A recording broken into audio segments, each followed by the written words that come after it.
I'd like to welcome you to lesson number 6 of Understanding Bible Prophecy, a series of short video lessons to help you better understand the Bible concerning this very important topic of prophecy. The paradigm that we use is a puzzle, and the lesson that we're going to look at today is very much like assembling the pieces of a very interesting puzzle. But before we go any further, I'd like to encourage you to subscribe to our YouTube channel so that you not only receive all the videos of this series, but also you'll have available to you other lessons concerning different topics that we provide. Click on the little icon which is down in the lower right hand corner of your screen, or click the word subscribe.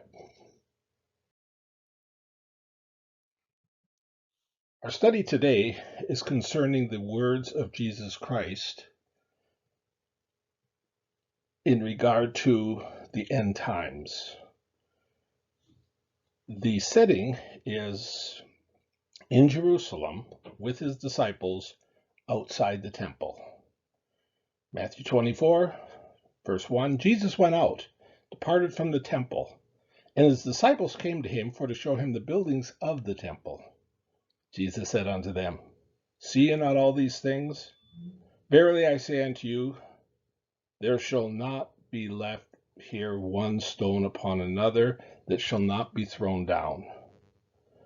As he sat upon the Mount of Olives, the disciples came unto him privately, saying, Tell us. 3 questions are asked. When shall these things be? In reference to the temple being destroyed. What shall be the sign of thy coming? An obvious question. And the final question, of the end of the world. Many people read the account in Matthew 24 and feel like they're getting the whole story. They're not.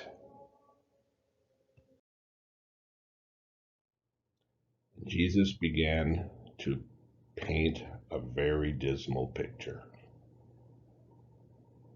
that included the destruction of the beloved city and the total ruin of the sacred temple.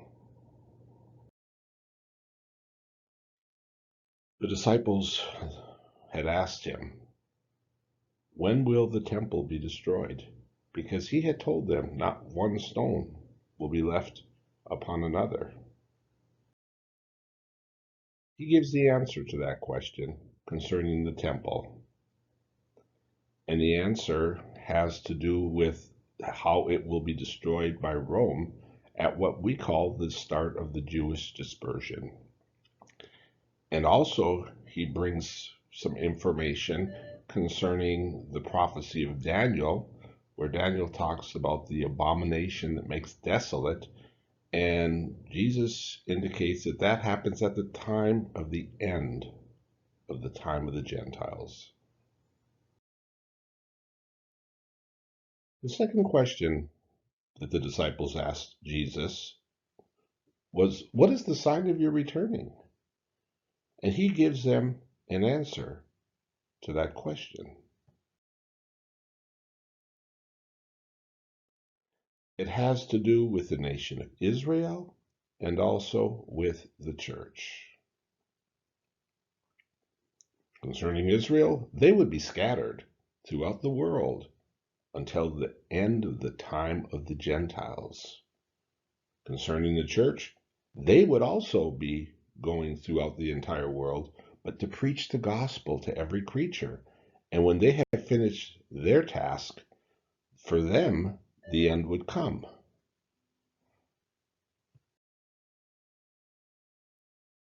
The final of the 3 questions that the disciples asked Jesus was concerning the end of the age. And Jesus provided an answer to that question also.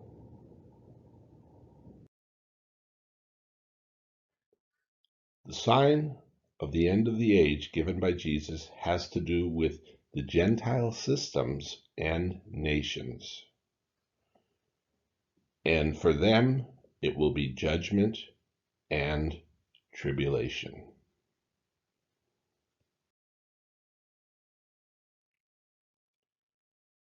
But when we look at the three questions asked by the disciples and the answers given by Jesus, it's not sufficient for us to just go to Matthew chapter 24, because this is also recorded in Mark chapter 13 and in Luke chapter 21.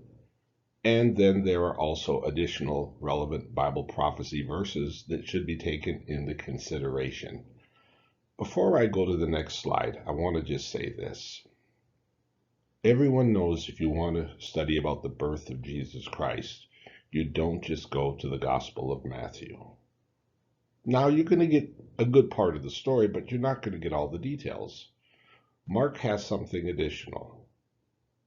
But if you go to the Gospel of Luke, that's where you find great detail and information concerning the birth of Jesus Christ.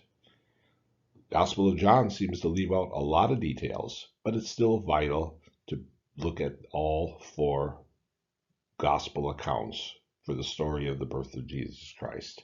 This is also true concerning the crucifixion of Jesus Christ. You can read about the crucifixion in Matthew, Mark, Luke, and John. Each of them are like witness accounts telling the story. Each of them corroborates with the other, and there's no contradiction, but there is additional detail in each one. You go to all of them to put together the story. This is also true of the message Jesus gives on prophecy. You find a lot of it in Matthew 24, but don't leave out Mark 13, and it's vital to include Luke 21 in your study of this message of Jesus. Additionally, other relevant Bible prophecies should be taken into account, particularly when Jesus makes reference to them. Example would be the reference to Daniel's abomination that makes desolate. I've created a visual here to help you to better understand what I'm talking about. The scroll on the right-hand side has the entirety of the teaching of Jesus at the outside of the temple when his disciples asked him those three questions. Looking at the Gospel of Matthew, you see Matthew's reply highlighted in red. But you can also see that Mark has something to say, and we've highlighted that in blue. And additionally, Luke has something to add, and we've highlighted his in yellow. To leave out a portion of this teaching by ignoring the Gospel of Mark or the Gospel of Luke and only reading from the Gospel of Matthew is going to give you a view of Jesus's reply that is not complete and not accurate.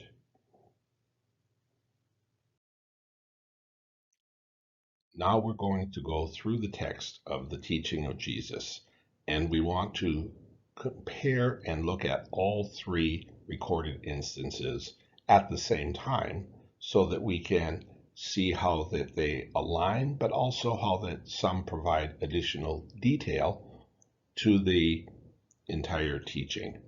Matthew, Mark, and Luke are laid out side by side, and immediately you can see that Luke, chapter 21, begins the story sooner than the others. So let's begin there. And he looked up and saw rich men casting their gifts into the treasury. He saw also a certain poor widow casting in thither 2 mites. He said, Of a truth I say unto you, that this poor widow hath cast in more than they all. For all these have of their abundance cast in unto the offerings of God. But she of her penury has cast in all the living that she had. And as some spake of the temple, how that it was adorned with goodly stones and gifts, he said, For as for these things which you behold, the days will come in the which there shall not be left one stone upon another that shall not be thrown down. Now we're going to take a look at Mark chapter 13, and we'll see that he records the same details concerning the wealthy and the poor woman, but we have to go into the previous chapter to find that. We also will notice a difference in that Mark gives us more detail. It says, as he sat upon the Mount of Olives, we don't find anything in Luke concerning the location where this teaching took place. And also, Peter, James, John, and Andrew were the ones that came to him privately for this discussion. We don't find any reference to that in Luke 21. Now we're going to go over to Matthew 24. We'll find there that in the previous chapter, the setting is that Jesus is lamenting the city of Jerusalem. And at that point, he is asked by his disciples, O Jerusalem, Jerusalem, thou that killest the prophets, that stonest them that are sent unto thee, how often would I have gathered thy children together, even as a hen gathereth her chickens under her wings, and you would not. Behold, your house is left unto you desolate. For I say unto you, you shall not see me henceforth, till you shall say, Blessed is he that cometh in the name of the Lord. And as Jesus went out, departed from the temple, and his disciples came unto him to show him the buildings of the temple, Jesus said unto them, See ye not all these things? Verily I say unto you, there shall not be one stone upon another that shall not be thrown down. And I want you to notice this. As he sat upon the Mount of Olives, the disciples came to him privately, saying, Tell us, what shall these things be? What shall be the sign of thy coming and of the end of the world? In Matthew's account, they ask him 3 specific questions.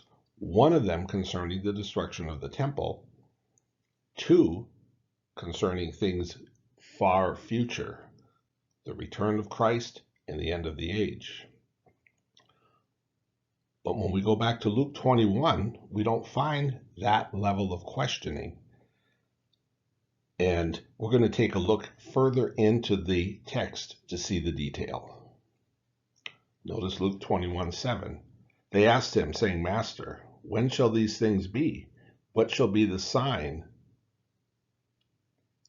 And the sign they're asking, when these things shall come to pass. But if you look in the verse previous, he's only talking about the destruction of the temple. If we read Luke 21 and do not read Matthew 24 or Mark 13, we miss a substantial amount of detail concerning who the teaching was directed to, and also that Matthew is going to be answering more questions than Luke is going to be answering in his teaching concerning the message of Jesus. Now, as we go down further, you'll notice that there are similarities across all of them. And as we get towards the end, I've got some things highlighted in red to show the commonality. In Matthew 24:7, nation shall rise against nation. In Mark 13, nation shall rise against nation. And in Luke 21, nation shall rise against nation. But you'll notice in Matthew 24, I have an arrow pointing to that. All these are the beginning of sorrows.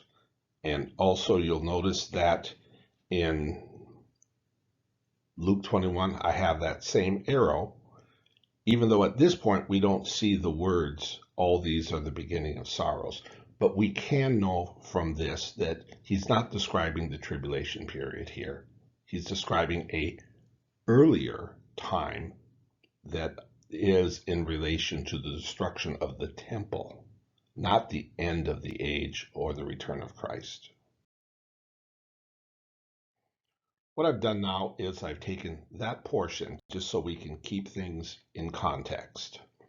Matthew 24, these are the beginning of sorrows.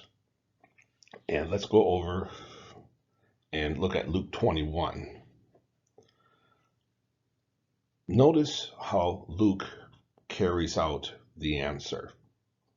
Great earthquakes there shall be in divers places, famines, pestilence, fearful sights, great signs there shall be from heaven.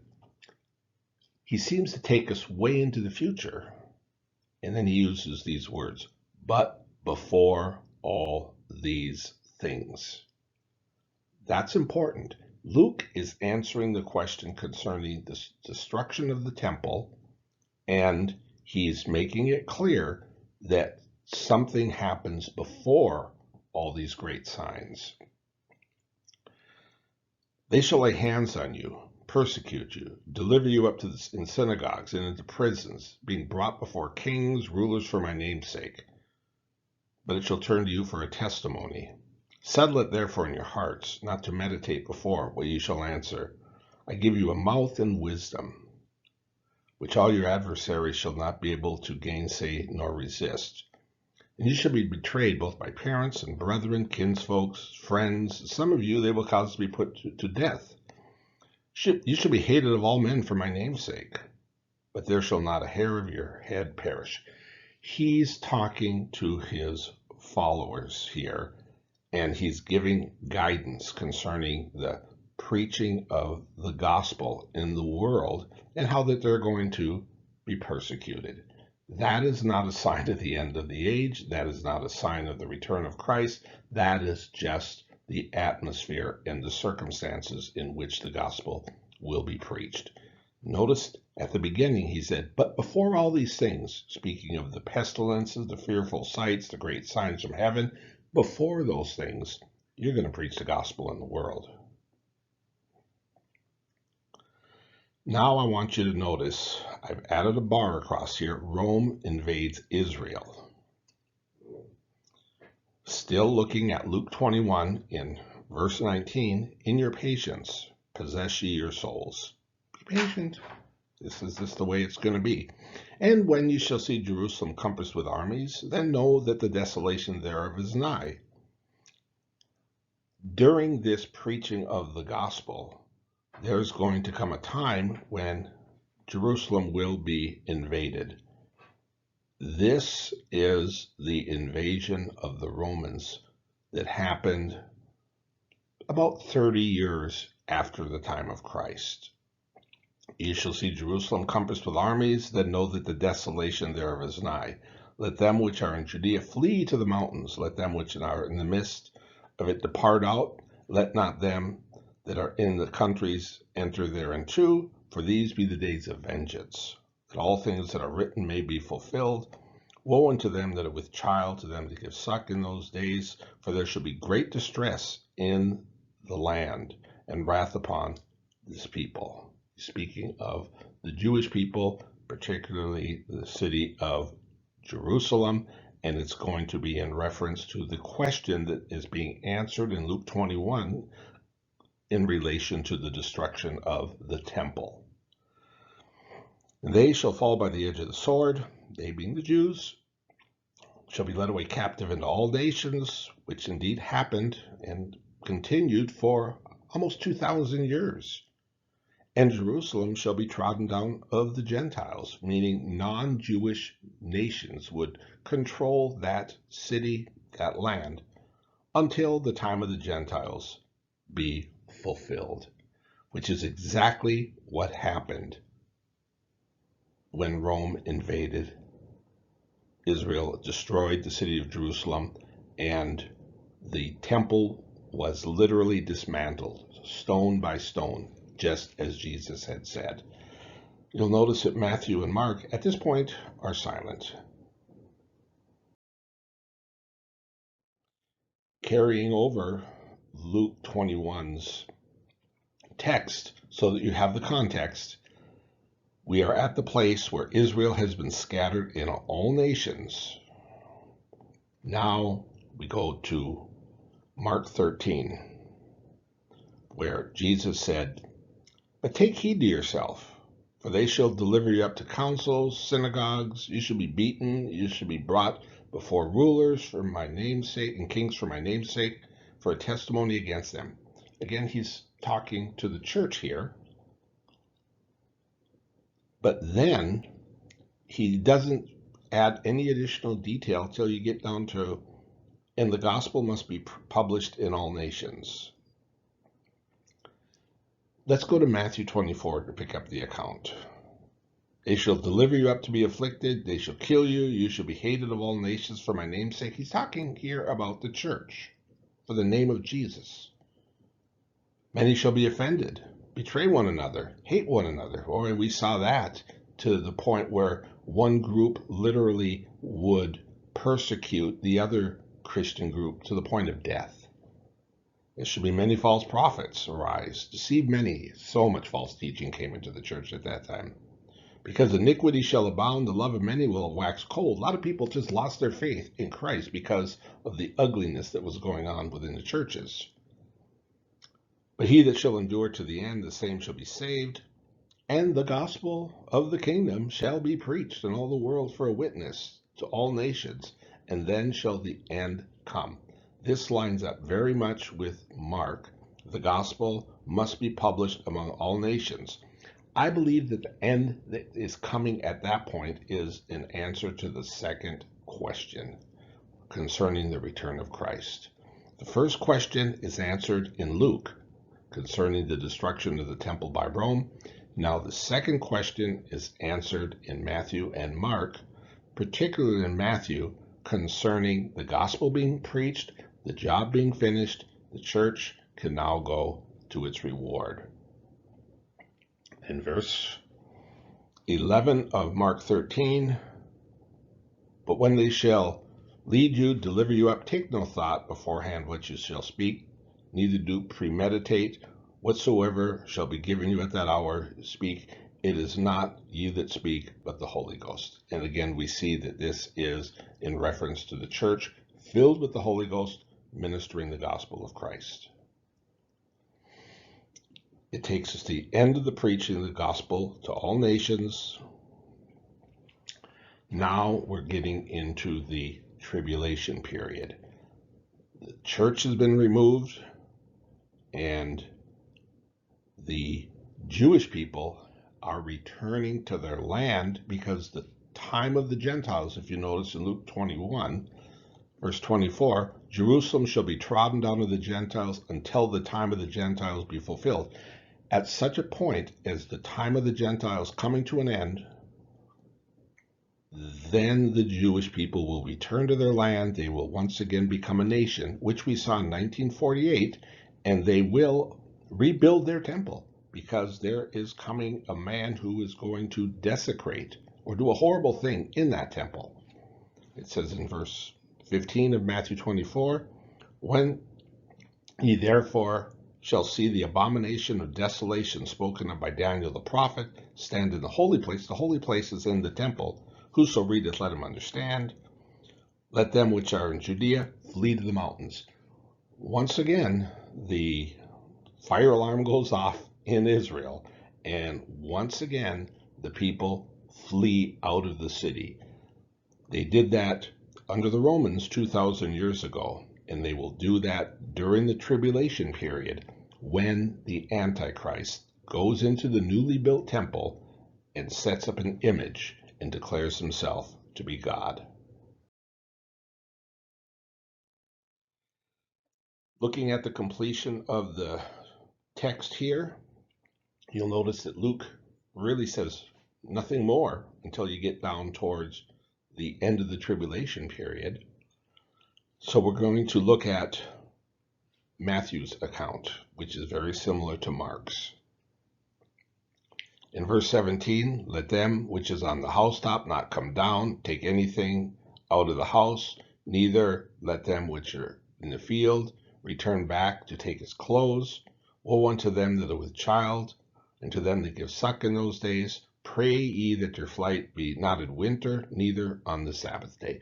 And again, this is in reference to Jewish people. The Jewish people keep the Sabbath. And on the Sabbath, they're not allowed to travel. He says, You better hope this doesn't happen in winter, and you better hope it doesn't happen on a day where you have to sit home. For then shall be great tribulation. If you look right across to Mark 13, also in red, for in those days shall be affliction, such as not from the beginning of the creation which God created unto this time, neither. Both of them are in agreement, except those days be shortened, and they will be shortened. It's only 7 years long. If it was longer than that, no flesh would be saved. But for the elect's sake, those days shall be shortened. The elect here are the chosen of God. This is in reference to the Jewish people who not only have been returning to their land, that now have their country and their city. They're undergoing some horrible persecution, and many of them are turning to Christ as their Messiah. Then, if any man say unto you, Lo, here is Christ, or there, believe him not, because the Antichrist will claim to be Christ. For there will arise false Christs, false prophets, show great signs and wonders, insomuch if possible they shall deceive the very elect. The Antichrist is going to try to convince the Jewish people that he is their Messiah. Behold, I have told you before. Now we go to Mark 13, verse 24. But in those days, after the tribulation, now he's talking about the tribulation coming to a close. The sun will be darkened, the moon shall not give her light. Go across to Luke 21. There shall be signs in the sun, and the moon, and the stars, and upon great stress upon the nations with perplexity, the sea and the waves roaring. And they all end up, wherefore they say unto you, he is in the desert, go not forth. Behold, he is in the secret chambers, believe it not. The stars of heaven will fall in Mark 13. Men's hearts failing them for fear, looking after those things which are coming on the earth, for the powers of heaven shall be shaken. Simplify this. Two groups are in reference in the teaching of Jesus Christ as recorded in Matthew, Mark, and Luke. Jesus foretells the destruction of Jerusalem. This is in relation to Israel, and the high point of that is in Luke 21:24. Israel shall fall by the edge of the sword, shall be led away captive into all nations. Jerusalem shall be trodden down of the Gentiles until the time of the Gentiles be fulfilled. A long period of time where Israel is in exile, and it's been about 2,000 years. Concerning the church, they will deliver you up to be afflicted, many shall be offended. But notice the high point in Matthew 24:14. This gospel of the kingdom shall be preached in all the world as a witness to all nations, then shall the end come. The commonality between both of these is Israel will be scattered throughout the world during this time.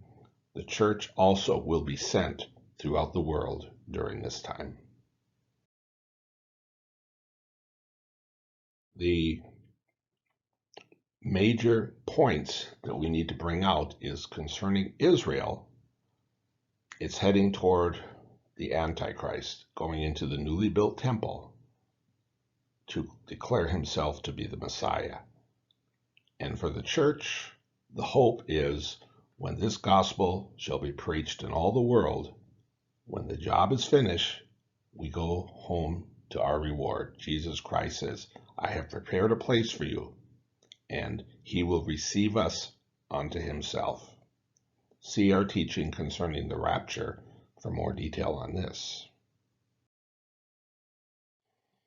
I want to close by just doing a quick comparison of the Gospels and the book of Revelation. 3 questions asked by the disciples. And looking at the outlines 1 through 14, we see that it's the beginning of sorrows, not the tribulation yet, Jerusalem destroyed by Rome, Israel scattered to all nations, Christians exhorted to be patient, gospel preached in all the world, Let's go to the book of Revelation and see how it begins. It's a message to the churches in Ephesus, Smyrna, Pergamos, Thyatira, Sardis, and Philadelphia. The similarity there is very obvious. It's messages to the church concerning what is happening to the world and how advice is given by Christ to them on how to endure through these times. In number 7, it comes to an end. The gospel is preached in all the world. The job's done. I believe the rapture takes place. This corresponds in Revelation to where, after he is done giving the advice and the comfort to the churches, the door opens in heaven, and we find that at that point, the redeemed of the Lord are around the throne, worshiping and casting their crowns before his feet. Back to the gospel accounts of the teaching of Jesus, we find these 3 points. I've got them highlighted in blue. The Jews are back in their land. The end of the time of the Gentiles. The abomination of desolation takes place. We go to the book of Revelation. At this point, we find the vision of the woman with child, which is the people of Israel, which was the source of the Messiah, who is the child that came. We find the vision of the beast from the sea, which is the manifestation of the kingdoms and empires from the book of Daniel that seek to destroy Israel after it has come back into its land, and the Antichrist and the mark, where the beast coming from the sea sets up a system of falsehood seeking to deceive and to control. Very similar to what we see in the teaching of Jesus. Then the final 4 points in the Gospels: the Jews seek shelter outside of Jerusalem.